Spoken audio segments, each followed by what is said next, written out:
welcome back to Ocean. It's been a really hot minute, like it's been like a month, but y'all, give me some mercy.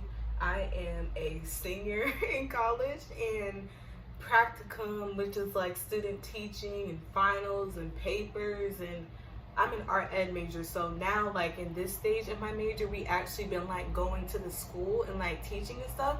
Once again, like I always have to say, I apologize for the chaos that's going on outside.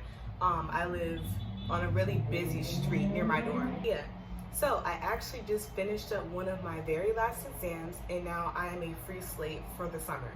So during the summertime, that is when my content is like this, because I'm not stressing about assignments and all of that stuff. Like, it's easier to balance it out with work.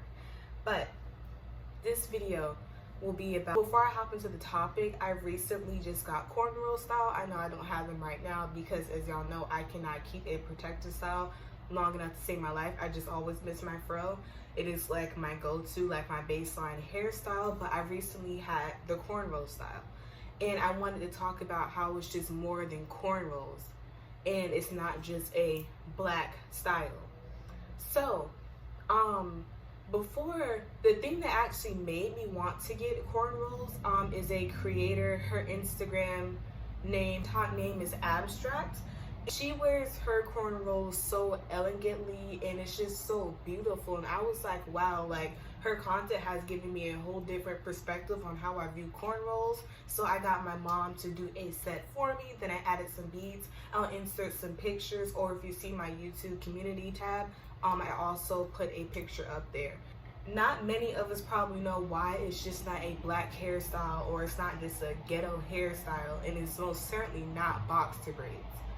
Cornrows are literally a part of our history.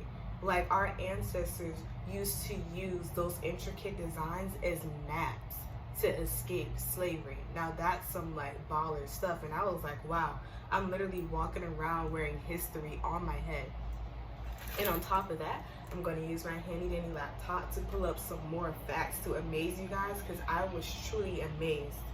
It's like we keep the tradition going on with just our hairstyles. Like, it's literally more than just hair. Okay, so here's some facts from birdie.com.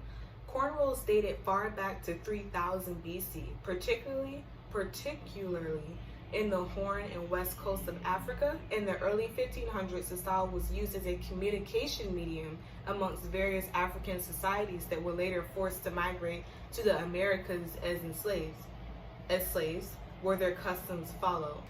Cornrows helped enslaved Africans put up small acts of rebellion and resistance by not only allowing them to keep their heritage close, but also providing a discreet way to transfer information. Cornrows soon became used as a way for slaves to secretly communicate with each other. And I don't know if you guys use the word slaved, but as I heard, it's better to use enslaved. Like, I know that they were slaves, but that just, I don't know, it seems disrespectful to be like, oh, they were slaves. No, they were enslaved. Like, they did not want to do that at all. So I like to say enslaved. So excuse me if I kind of bounce back and forth between slaves and enslaves, because most articles have slaves, but they really should say enslaved, so we can make it obvious that they did not want to be there. And it's not friendly, it was just terrible. And this site says, in Africa, braids were also a way to show people who you were. They signified your tribe, your marital status, your wealth, religion, and more. Blacks were further dehumanized during enslavement by having their hair cut off, which alienated them from their relatives, homes, and ultimately their identities.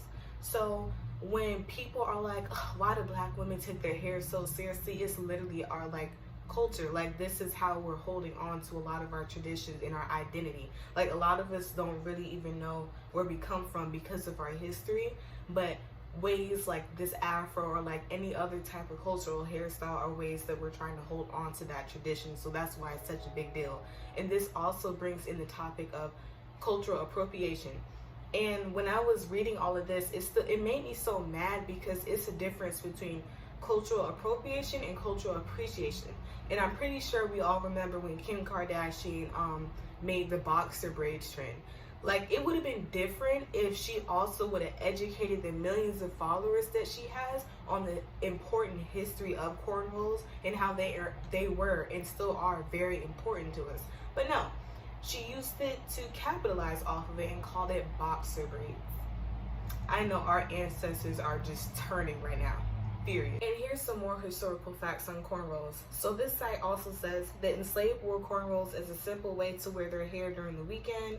Cornrows were also considered the best option for those who were allowed inside plantation houses and required to keep a tidy appearance. And also it states that a particular number of braids can indicate possible escape routes or even be used as a signal that will signal a meetup time without drawing scrutiny. Slaves will also hide bolt fragments or seeds to give the wearer some nourishment while escaping.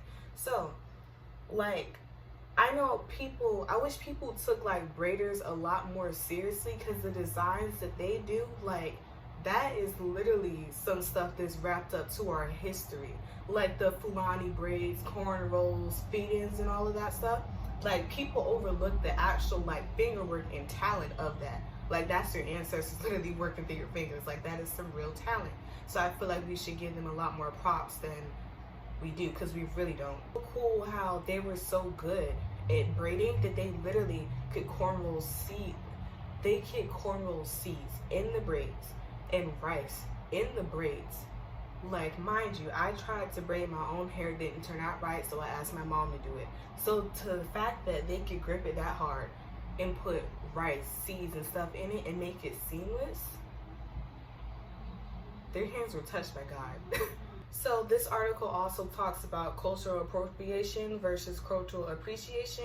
I feel like if people want to capitalize off of our hairstyles so bad, the least they could do is educate them on the heavy history that comes behind this hairstyle and the blood, sweat, and tears that are literally behind this hairstyle, but they won't do it. Therefore, it's just cultural appropriation, and then you shouldn't do it if you're not willing to educate those behind the hairstyle and why it's so important. And also, while wearing this hairstyle, I just realized how much I actually just decolonized my mind for real, because growing up like in elementary school, if I were to ask my mom for cornrows and put some like beads on my hair, I would have felt so embarrassed going to school, because people were embarrassed by like blackness back then. But it's just the fact that now today at 22 years old and I go to a PWI college, I can walk around with the afro with some cornrows and go to class and just be so proud of my hair. Like, you literally cannot tell me anything at all.